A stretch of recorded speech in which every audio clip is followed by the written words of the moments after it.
Hi, welcome back to another episode of the Weekly Huddle podcast. I'm your host Owen with my co-host Christian, as always. Today we have a special guest with us. I know him back from school. He's one of the biggest New York Giants fans I've ever met in my life. Coming to us from New York City is Matthew Murcott. How's it going, Matt? It's been good. It's been good.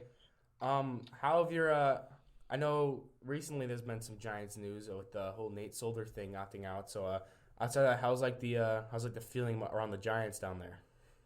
Well, I've heard it. I've heard a bunch of conflicting feelings where some people think that this year the Giants can take like a next step and actually possibly compete and not be like the dumpster fire that they've been the past few years. But I personally think that they're still like a year away from doing that. Interesting. All right. Yeah, because I've heard different things from different people. So we have this is gonna be more of our Giants themed episode because we have someone who has because both of us obviously are fans of the same team, so we don't really get a lot of different perspectives in here. So we're gonna have a couple different Giants talk pieces and just asking you what your reactions are to Yeah. certain Giants news in the past however many years. Um, First up, because this is probably the most important one recently, uh, did you watch the draft when they drafted Daniel Jones? Yeah, I did watch that draft. Yeah, I remember the biggest problem that I feel like most Giants fans had was Josh Allen was right there, and then everybody basically knew you could get Daniel Jones with that second first round pick that they had. So then it was a that was a big. I was pretty mad when they drafted Daniel Jones.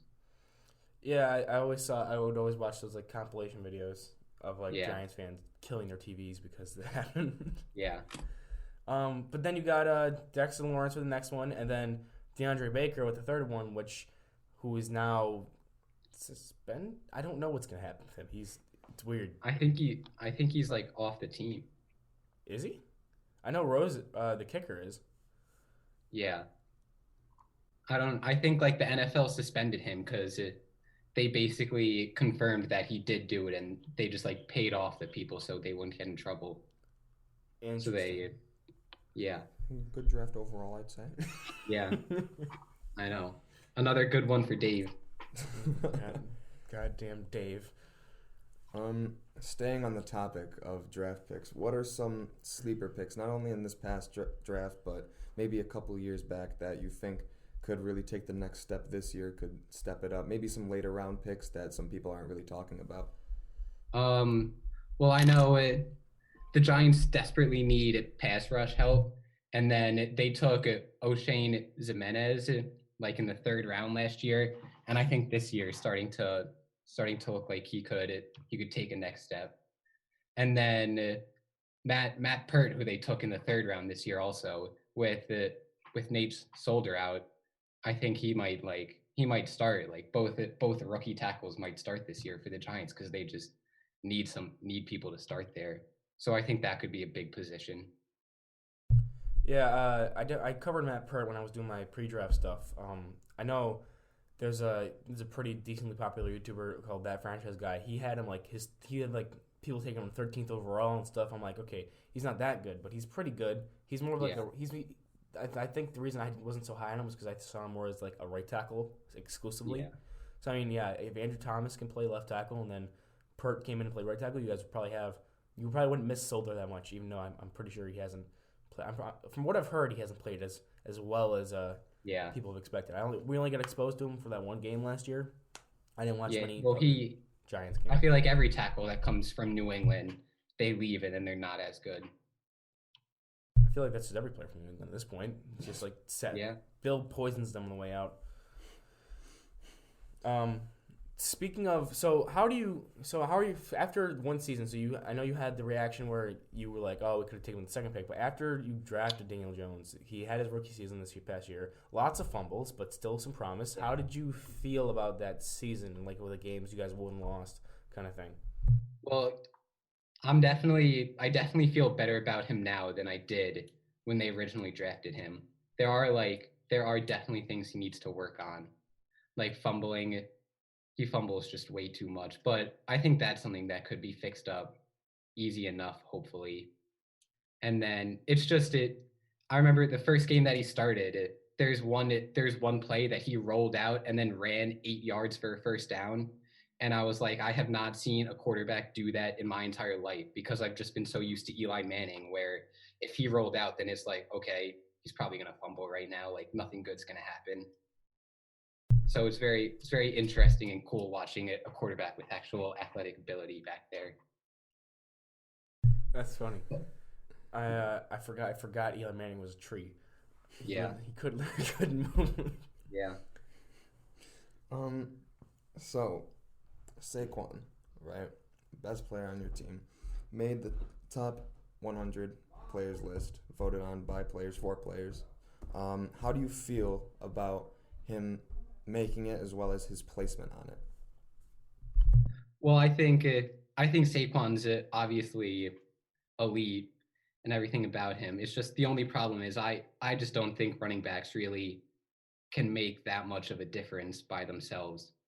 So it's kind of tough having your best player as a running back, because for them to be so good, you need good run blocking, and if they know that you're going to run the ball and have 8 men in the box, then the running back can only do so much. Yeah, but how do you feel about him being passed up by Zeke and Dalvin Cook for the third or fourth best running back? Yeah, well, I definitely think he's better than both those players. I feel like Zeke's been running behind the best offensive line in football. I don't have time for this. And then Dalvin Cook's been in the league for 3 years and has one season that he was actually healthy for. Yeah, I'm not the biggest fan of Dalvin Cook just because of the health thing. I know I was shocked that Zeke and them got ahead of Saquon just because Saquon, like you said, they make the box be like telling kind of how Josh Allen's rookie season. We had LaShawn McCoy and he wasn't even that good that season, and they just stacked the box, and Saquon was still able to do stuff with that stacked box. So I was kind of shocked they had someone over him. Yeah, me too. All right, so here's kind of just not like a question specifically about the Giants, but it's just something to have fun with. If you could take one player in the league, any player you want, and put them on the Giants to potentially make them playoff, maybe even Super Bowl contender, what would that player be? I mean, it'd obviously be Patrick Mahomes. Even with Daniel Jones, so you're not going to try to add something around Daniel Jones. You try to replace him outright. Yeah, I will. I feel like Patrick Mahomes is just so much better than Daniel Jones right now, and then you'll know that you'll have him for the next at least 10 years, and you can just pencil that in. Yeah. Why not like a wide receiver, like an Odell Beckham Jr.? He's like one of the best receivers, right?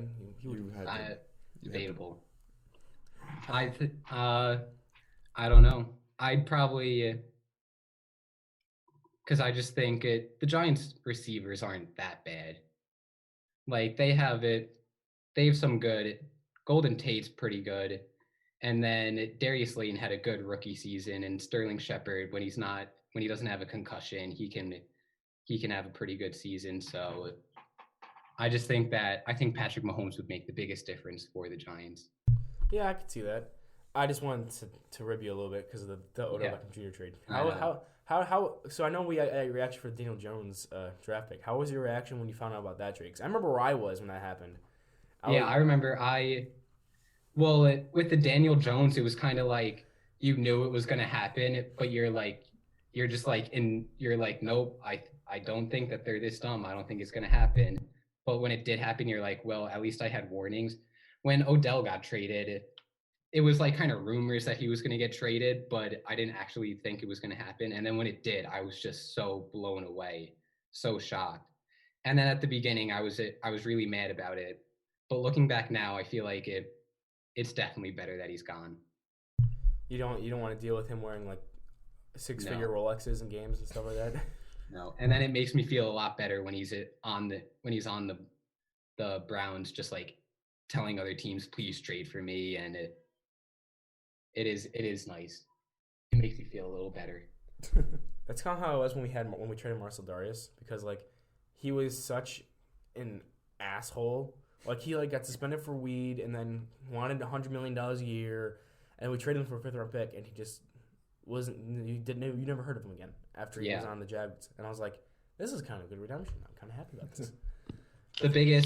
One of the biggest things about Odell was the game that really made Odell famous was obviously that catch game against the Cowboys. And that's like when he really took off. But the problem is the Giants ended up losing that game. And I feel like that's just very symbolic of his career, where he gets a lot of publicity and everybody's like, he's so good. And then he just has never actually led to winning everything in his career. Yeah, I remember when that trade went down, and I was like, oh, they just got a 1st round pick in Jabril Peppers. That's kind of or was it 2 firsts or was it 1? No, it was 1 first. It was 1 first and Jabril Peppers, and I was like, that's kind of underwhelming. Because like, I liked Jabril Peppers, but he didn't really do much in Cleveland. But they also didn't utilize him right, and in a 1st round pick, and I was like, better than Bill O'Brien's trade. I forgot about that. We literally had an episode where we just made fun of Bill O'Brien by becoming our own GMs. I have a friend who's a Texans fan, and every time it comes up, he just changes the subject because he gets so mad about it. That's hilarious. I'm trying to think because would that be, I don't know, would you count that as like the worst trade you've ever experienced as a Giants fan? Like when you found out about Odell? Yeah. Well, yeah, because I feel like I can't really think of any other trades that I was like blown away by that the Giants made. I'm just trying to think that's like the biggest right now. That's the biggest one I can think of where it's like oh my God, this player's leaving us right now. I can't even think of players leaving in free agency that I was like that I felt very, very heartfelt to. I'm trying to think of because that's probably your biggest trade. The Texans with DeAndre Hopkins is probably the biggest trade. I'm trying to think of our biggest as a Bills fans, what's the worst trade we've ever heard of?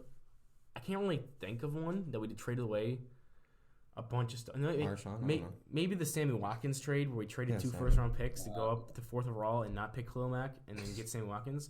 But that was more of a hindsight thing.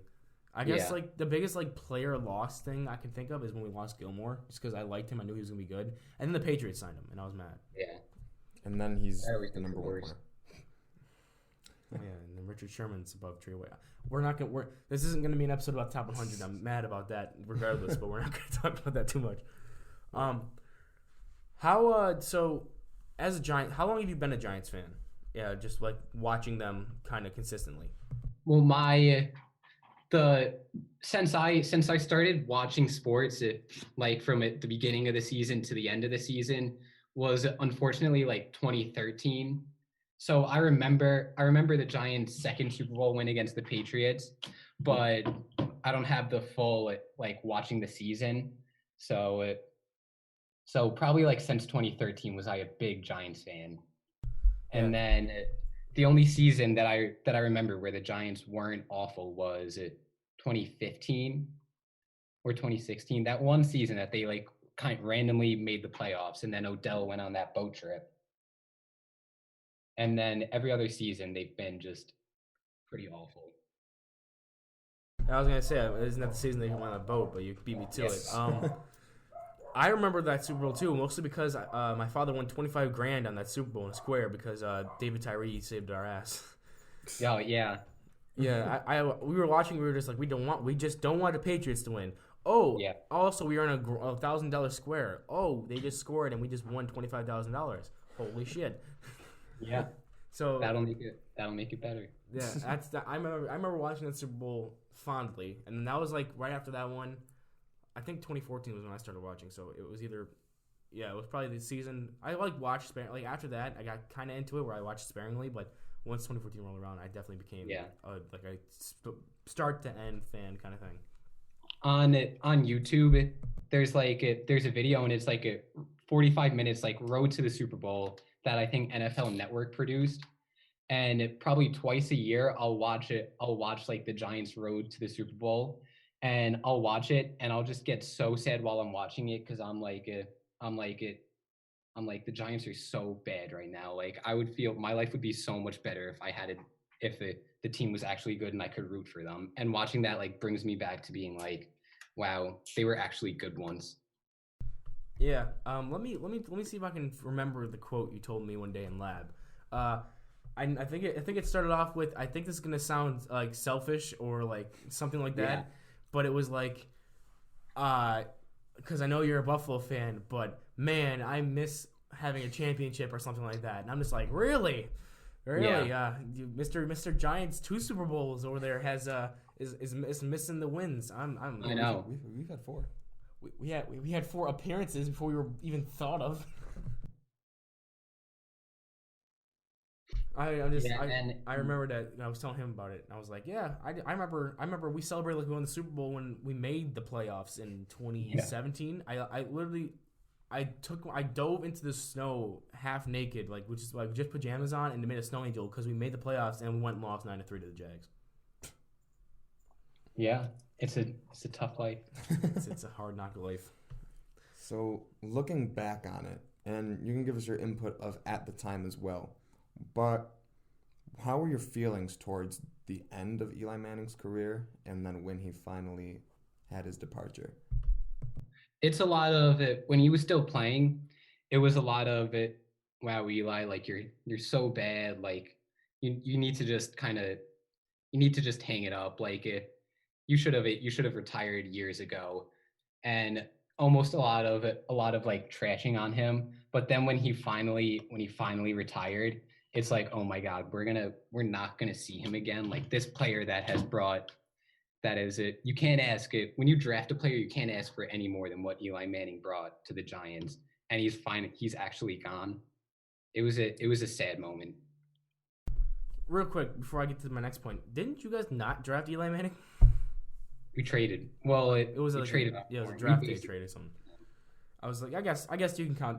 I can count. I would count that as drafting, I guess, because I mean it was basically just you drafted and then swap players, which I don't understand why you need to just swap the picks. It doesn't really.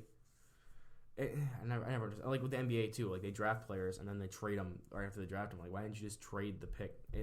But that was because Eli Manning was like, I'm not playing for the Chargers, and then the Chargers still drafted him. It was like a John Elway in the Colts situation. Okay, that makes more sense. But going back to Eli and retiring, we had an episode where we did a bunch of hot takes and stuff, and I brought up the point. I believe, in my personal opinion, that Eli is a Hall of Famer. Now, yeah. I just want to get your opinion. It might be biased or not, but I just want to hear because I know you've been through it with all the ups and downs. So I just wanted to hear. I think he's got to be in the Hall of Fame just because of the impact he has. Where he has like two of the greatest plays in NFL history, 2 of the greatest Super Bowl runs in NFL history. And when it comes down to it, the point of the NFL is to win Super Bowls. And Eli Manning's done that more times than Aaron Rodgers, than Brett Favre. And he did it against the Patriots, which makes it all the more impressive and famous. Yeah, he did beat the undefeated Patriots, and he has more Super Bowl MVPs than Peyton, and Peyton is going to be a first ballot. I don't think he'd lead a first ballot, but I think he definitely deserves to get in. Yeah, unlike some people. I think he'd get in. And he has so many big moments. Like his career is very memorable. Yeah, and I think I even ignoring those stats, the fact that he's a Manning and he has 2 Super Bowls probably just ensures like that he's gonna get in. Like I think if I changed my last name to Manning, I'd probably get into the Hall of Fame. Yeah. Okay, if you won 2 Super Bowls. If Eli Manning had the same sized forehead as Peyton Manning, would he have gotten more wins? Yes or no? I hate you. It's an easy yes. I didn't know where you were going with that. I thought you were gonna be like, if Eli Manning did this different, or if he had this player his entire career, would he have won more Super Bowl? No, with the forehead size, just injecting PCP right into his forehead. Cause look at Peyton Manning's head, dude. I can never get over that. I'll never get over that. Did Archie have a big forehead? I'm trying to figure out where that forehead even came from. Because like you don't just get a larger forehead when your hair. It like when he was a rookie, it didn't look that big, and then it just grew. Like his hairline receded a little bit, but I didn't think he was hiding that much forehead. Like it was like a monster under there. I was like, where did it come from? I mean, I feel like Eli's dancing skills makes up for it, though. Oh, that's fair. Oh yeah, that's one of my favorite Super Bowl commercials ever, even though it has Odell in it.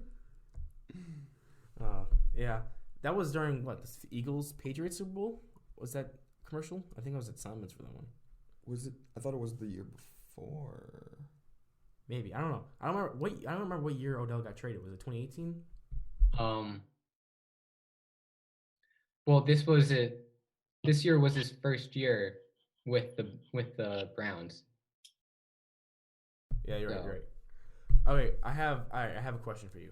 So, obviously, you guys, like us. We hate the Patriots. We hate the Jets. We hate the Dolphins. They're all in our division. Yeah. And obviously, that's probably going to go the same with you. You hate everyone in your division, especially the Cowboys, probably. Yeah. But how are your opinions towards the Jets, since they're like the other New York team? Well, they're like they're kind of. I just like seeing them lose because a lot of my friends are Jets fans, so it's fun to make fun of them about it. But I don't have like a hatred towards them. It's kind of just look at them, like they're such a joke of a franchise and stuff. Yeah, and then they go out and trade their best player. They're hilarious. I was crying when I saw that. I was crying. They had no choice though. Yeah, but I was crying out of happiness at first, and then I realized he was traded to the Seahawks, and I have really annoying Seahawks friends.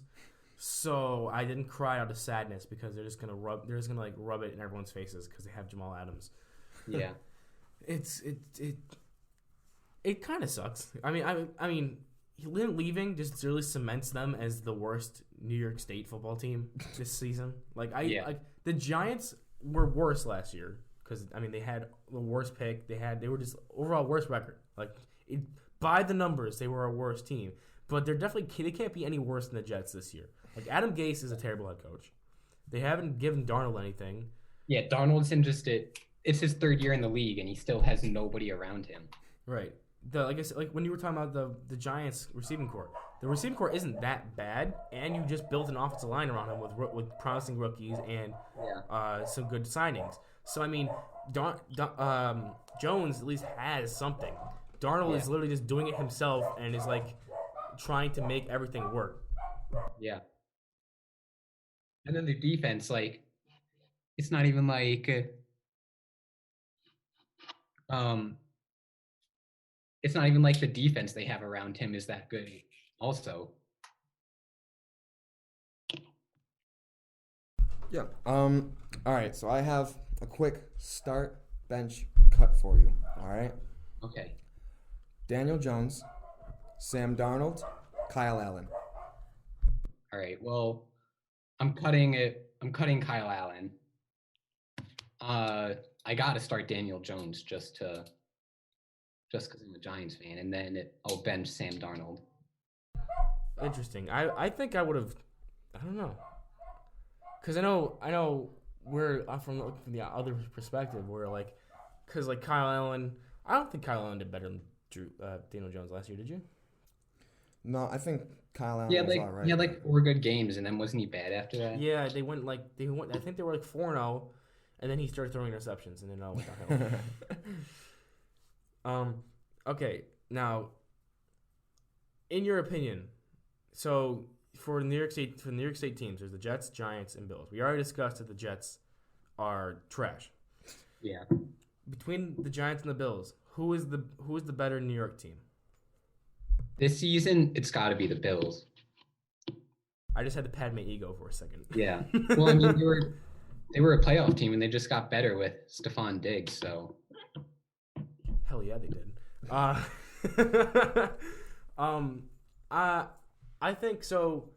I know. So that quarterback class from last year. So it was Daniel Jones, Drew Lock, Kyler Murray. Missing someone. I don't remember who it is. So out of those 3, I've gone on record saying I think Drew Lock's gonna have the best season. I've put my own body on the line going through a table, but Haskins was the other one. Did I say Haskins? You did not. I did not say Haskins. But I don't know, between So if you had to go back and like look at if say the Giants had the first overall pick between Daniel Jones, Kyler Murray, Drew Lock, Dwayne Haskins, or any of the undrafted free, like any of the people who played, I think Minshew. Yeah, Minshew was a rookie last year. Out of all those players, if you could go back and redraft, would you still go with if everyone was available? Would you still go with Jones or would you switch up and pick one of the other guys? I think I'd probably get Kyler Murray. Is there any specific reason, or just because you just think he's overall just probably going to be better? Or I think he had. Well, it seems like he had a better season than Daniel Jones. He threw less interceptions, and I'm sure he didn't fumble as much. So then it'd be nice to have a baseline of a player that will like not throw that many interceptions and stuff like that. Yeah, that's always good. Oh, I forgot. I totally meant to ask you this. Your opinion on the Washington football team name. Oh my God. I really need to know this. That's just ridiculous. Like how I don't understand what they were doing that they're like, okay, screw it. This is what we're going with.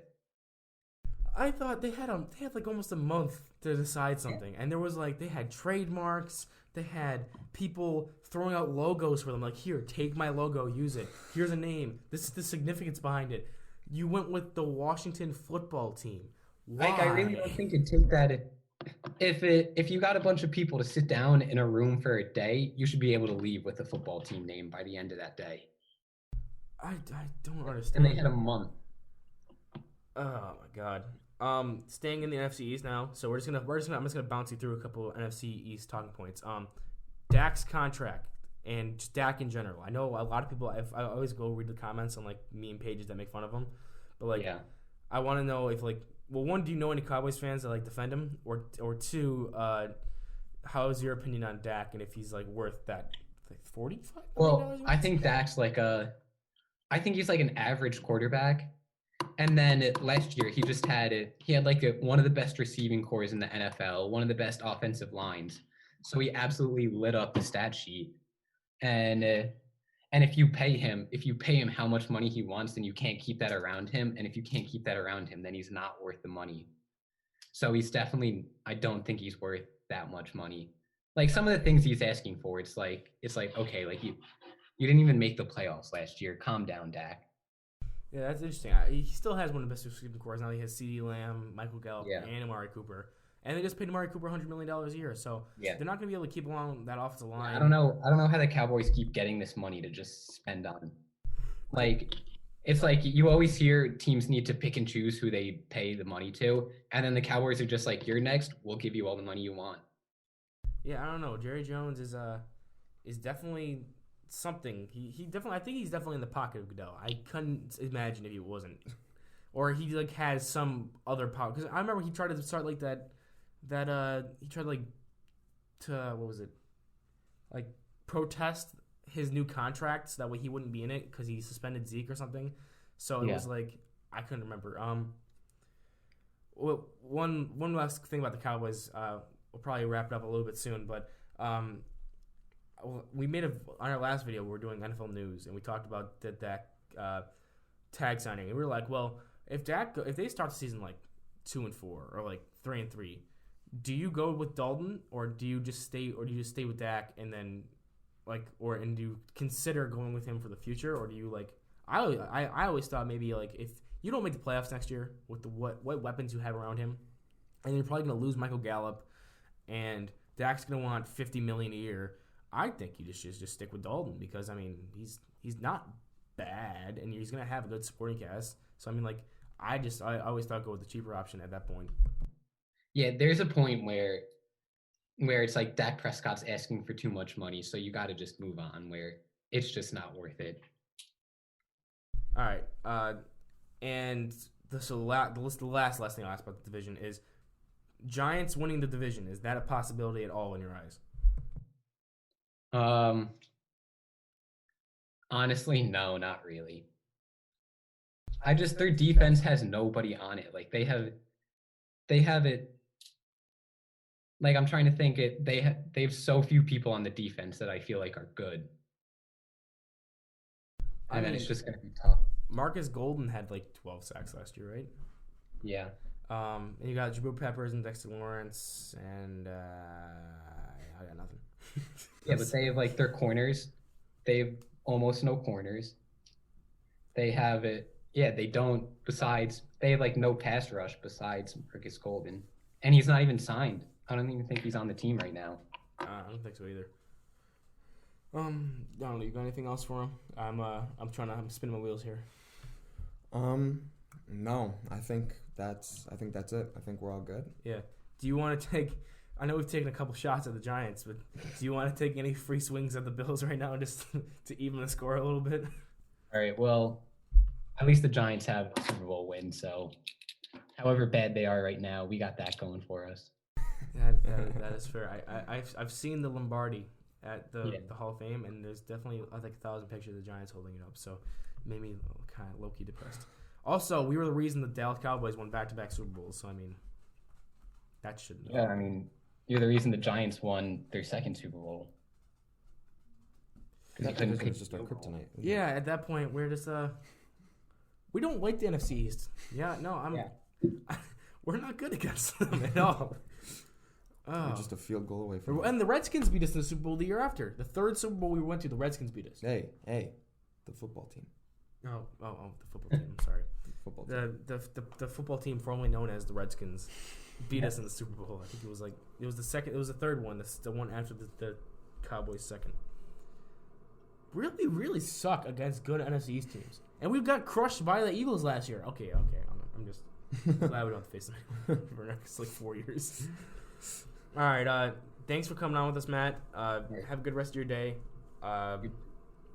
Hopefully the Giants can take a big step now that they have an extra season and this whole COVID thing makes the season actually happen. All right. See ya. Yeah.